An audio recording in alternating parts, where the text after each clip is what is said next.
Alright, so today the build tutorial is a 22 gauge Tiger coil using flattened 22 gauge wire as a substitute for ribbon wire, okay?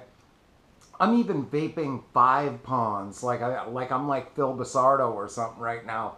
But Phil Basardo probably isn't going to, you know, advocate building sub-ohms to the extreme that we're doing right now, okay? So be safe when you're doing these builds. These builds are coming in at over 30 amps, over 35 amps. So you got to make sure that you have a battery that can pulse up to 60. And you probably don't want this firing in your pocket by accident for like a minute straight, because your battery is going to vent. It's definitely going to vent if you did that, okay? So be careful. If you're an advanced builder and you think you can tackle a sub-ohm build like this, then it's fine. You know your limits and vape within it. What I do, 22 gauge, I flatten it out. I take a hammer and I just beat it against an anvil. Okay, so I just tap it, tap it, tap it. Use the same type of strength on every swing, not like light ones and then heavy ones and light ones and heavy ones, because you're trying to keep that wire as consistent in thickness as you possibly can, okay? So let's go in, we'll take a look at the wire, and then we'll vape it, all right?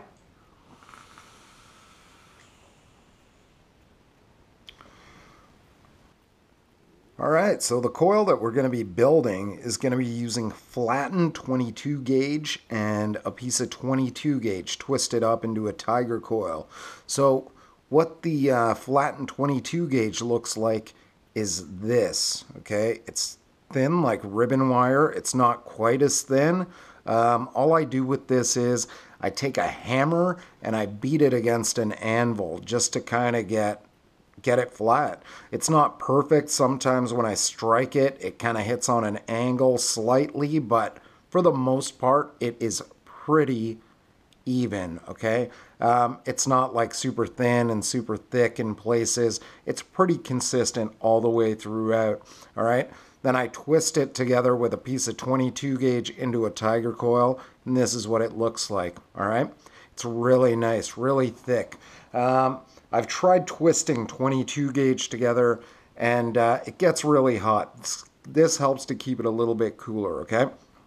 So I'm using a 2.4 millimeter screwdriver, leaving about an inch off the end, and I'm going to wrap this pretty much just like I do every other coil that I do, okay?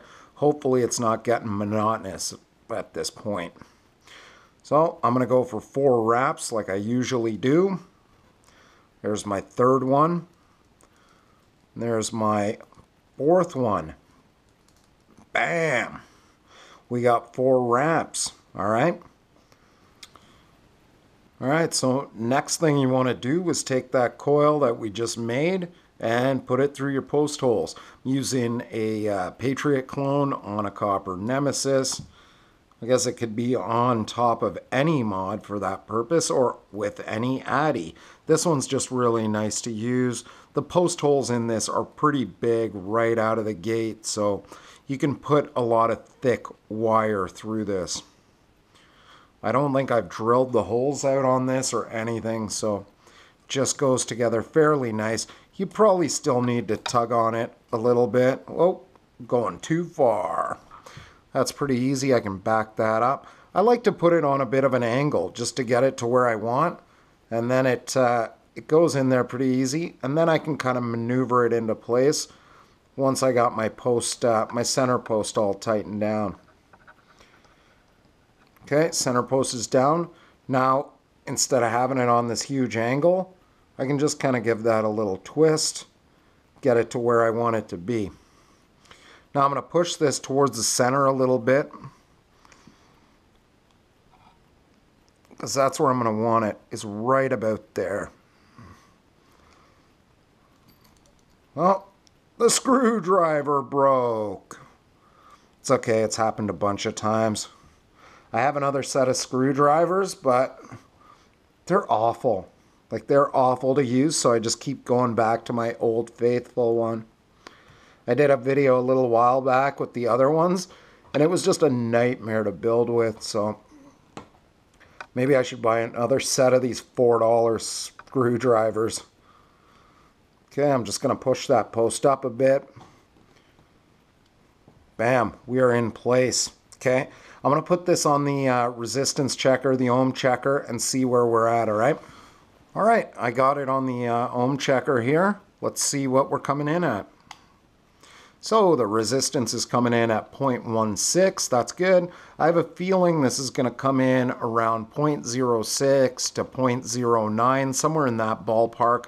Once it's all said and done, that's where my builds have been coming in lately. Okay, so I'm going to put this back onto the Nemesis and we'll finish building it up. All right, we got her on here. We can probably start firing this up and we'll pinch those coils together. Just going to tighten these up. Make sure they're nice and snug, because they do back off. A lot of times with twisted wire, it's just going to kind of start to compress those wires, and you're going to need to keep tightening them up. So I'm going to clip off the one lead on the negative. We don't need that guy anymore. Probably going to be a bit of a struggle. There we go. Let's fire this thing up. Make sure that your other lead isn't touching the post or touching any other metal object for that matter. All right, I'm going to get some pliers in here and we'll squeeze this guy up. There we go, heating up. Going to start at the legs. There we go, pinch her up. Should start heating up from the center here pretty soon. Might take a little bit of work. Couple of squeezes.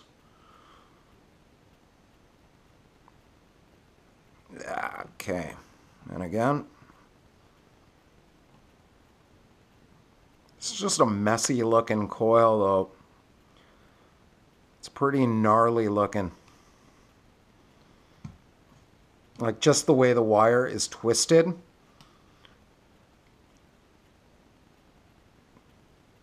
There we go. That's going to be perfect.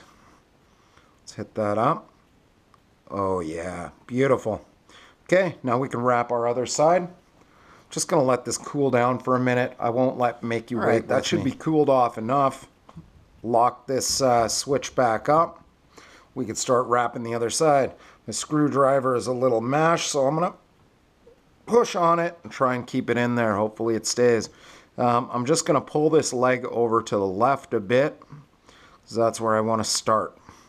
Because I want my coils to be kind of over this way, just like how I push them. Okay. Put my screwdriver in there, start wrapping this bad boy. Yeah, it's pretty thick to wrap this stuff, but it does go.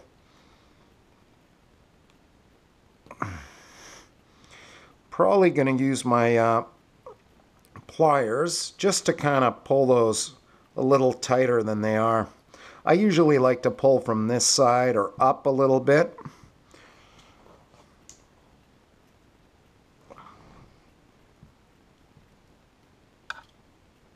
There we go. Pull that in a bit. Take a look at it. Yeah, that's about where I want to be. Yes, sir.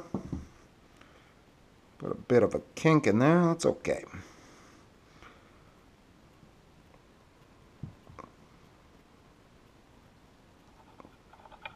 It's not always the easiest thing to wrap, but the outcome is nice. Okay, I'm going to have to pull on that a little bit. I'm just going to pull this off camera and even that out. All I'm going to do is pull it and make sure those wraps are tight. Okay, so I got those snugged up a little bit. Now from here, I just put kind of a little bit of a bend, kind of arch this last wrap, because we are going on our fourth one here. Put a little arch in here, just so it doesn't bind up or kink as I wrap the last one, because we're going to have to just pull this through the post right now. I'm going to get this lined up with the post. Actually, I'm going to have to undo the screw a bit to get that in there. Just push that through. You can get a little bit of assistance to start pulling this. What I do is I get just the tip of it out of there, and then I'll grab it with the pliers, like so. and then I'll just kind of ream that through. I'll put a fingernail in between that third wrap and this last one that we're going on, just so nothing overlaps usually. I can see that it's kind of starting to bind up here. So what I'll do is I'll stop what I'm doing, and I'll kind of just try and drop the screwdriver. I'll try and get rid of this kink a little bit. You can kind of use pliers with it as well. Just kind of squish that down there if you want. Just kind of round that back out. And then that problem should go away. Okay. Where were we? Oh yeah, here. Grab that lead again, the leg, and try and yank it through. Nope. Butt of my screwdriver's trying to jump in there. Okay. Kind of in business here. Pretty close. If I could just grab this, kind of keep it in place. Then I give it a good pull just to situate it where I'm going to want it to end up. Okay. Now that we're there, actually a little bit, there we go. I can tighten that last post up so they're negative. Pull up that wire again, and I only pull that up just to kind of help the screw push down a little bit, because it'll naturally just kind of start to arch that leg up, and then you'll have to tighten it up more. This way you reduce it a little bit. My Patriot clone always, the screws always loosen off. I'm going to try and push this towards the center again.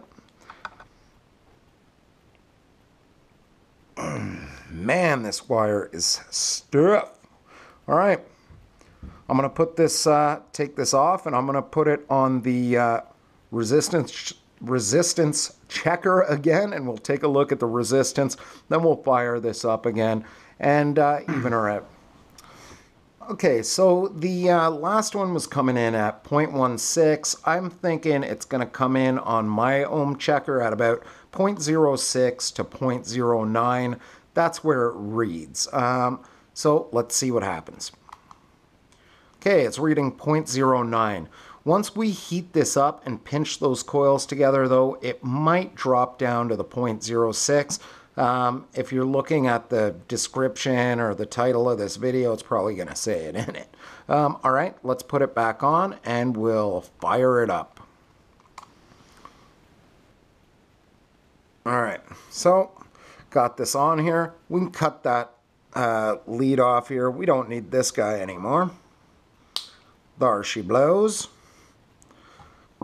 Now, I'm just going to check these connections one more time before we fire this, just to make sure we don't have any shorts, any hot legs as we fire this. Well, hopefully not. Okay, so we already pinched the left side up, so the right side is going to fire up first. That's the one we just wrapped. It's actually not doing that right now. No, I'm going to pinch it anyway. Man, that piece of wire just cut my thumb. Son of a bitch. Okay, let me fire this thing up. Squeeze that. Oh, I know why it's doing this. Oh, I get it.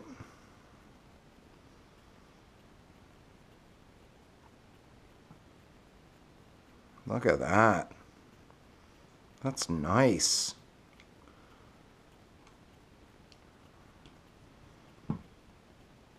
Oh, that's so good. This thing is going to fire super good. There we go. All right. I'm going to wick this up. I'm going to speed up the wicking process so not to bore you. The only advice I'll give you when wicking is don't overwick. I overwick personally. I use a lot of cotton. But yeah, don't run it so that it's super tight in the coils when you pull it through. Make sure that it goes through you know, with some resistance, but not super tight in the coil itself or you're going to choke it out. All right, let me wick this bad boy up.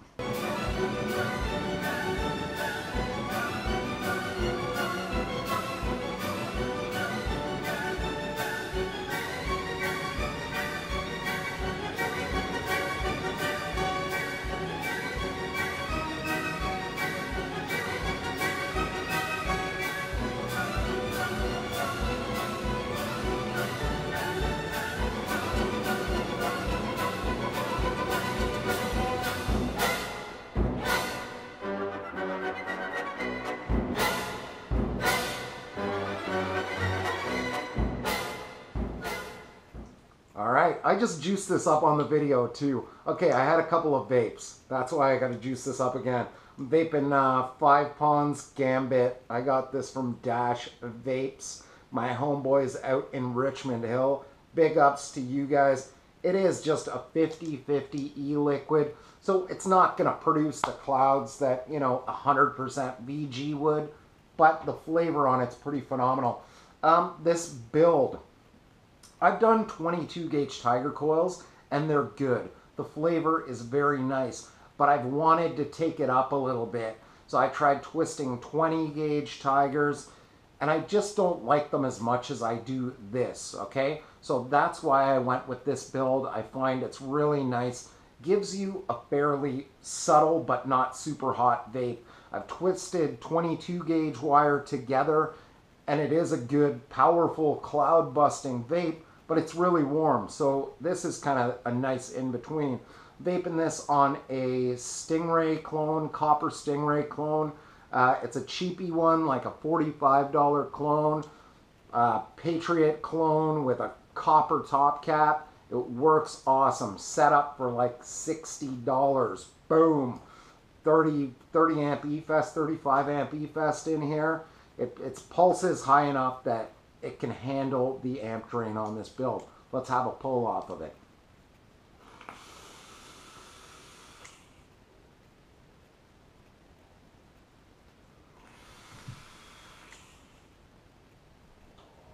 Oh man, it's nice. It is so nice. It's still a warm vape, but it's not quite as warm as, you know, Twisted 22. It's slightly tamer. The flavor is a little bit more pronounced in this than just Twisted Wire, which is really, really nice. If you're looking for something that can chuck clouds, huck clouds super hard, and still give you the flavor that you're after, this is a very, very nice build, all right? One more hit and we're out of here.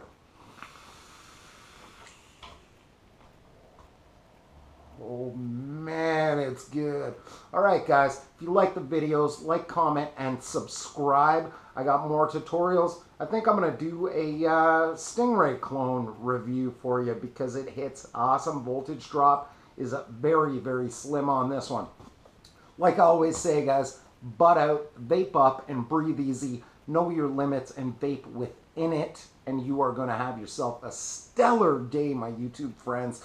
Thanks to all the new subscribers for checking out my channel. We're still new and we're still young, but we're growing, my friends. Sub-ohm for life, y'all.